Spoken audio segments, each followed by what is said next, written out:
Just imagine then a future, a utopian future, where you can walk up to, or maybe arrive on a bus, but walk up to a beautiful architecture designed station, the likes of which has never been seen before in Toronto. No messing around with tokens, no messing around with tickets, transfers, none of that. You get out your Presto card, you approach a brand new state-of-the-line gate line, not turnstiles like we currently have, but proper modern gates with paddles. You touch your Presto card on the gate, and the gate opens automatically. While you're on the platform waiting for your train, which would not be a long wait, you would be able to make a phone call.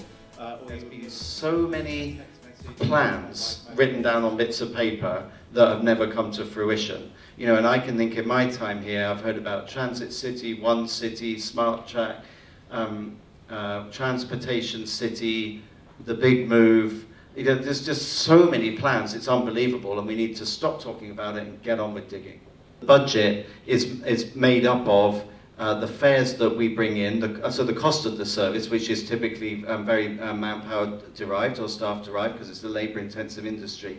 But the cost of service, and then what you get in by way of income, if you like. So you've got the revenue that comes through the fare box, you've got subsidy, and that's pretty much it, a bit of secondary revenue, such as advertising.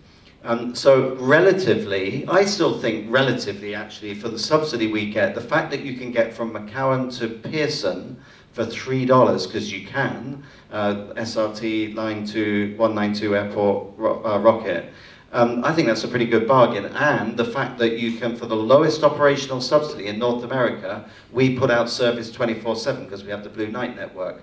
But having said that, that's easy for me to say. I think it's good. And, you know, if you're on a student income and you've got the cost of study and loans and all the rest of it, it is a tough ask. And the fact that we do have to keep putting fares up is controversial. We don't want to do that, but if the council won't increase the subsidy, which comes from general taxation, then we do have to ask for fare increases. So I think there the challenge is to get the province to pay its way. We used to get 50-50 funding off the province. We now get zero, apart from a bit of gas tax. What is the strategy, or what general strategy do you have to increase the amount of subsidy that the TTC will get so that we can fund all these great ideas? So I would like to see a national transit strategy, but I think the most encouraging thing is the new government has said, and obviously we'll see if they live up to their promises, they have said that they intend to focus on big cities and on big big infrastructure projects. So we're already drawing up a shopping list to go to Ottawa with. So what we're trying to do is say to the province, look, we're not expecting you to go straight to 50-50. The chair moved a motion the other day to progressively say, well, how about we move to $1 subsidy, because we get 89 cents. So how about giving us 11 cents to make it up to $1? That would make a massive difference.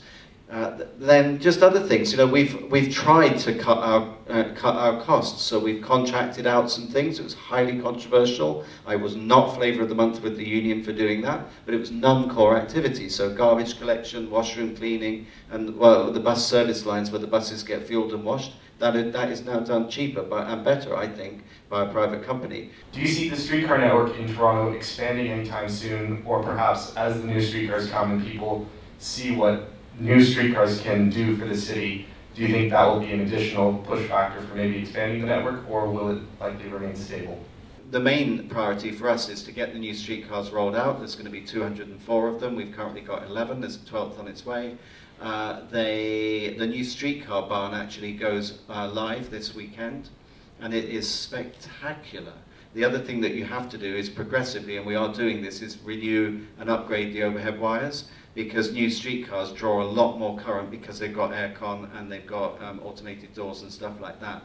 And so you will see over time the streetcars will stop using a trolley pole, which is a very old-fashioned way of drawing current, and you get the guy go out and he has to reconnect the pole.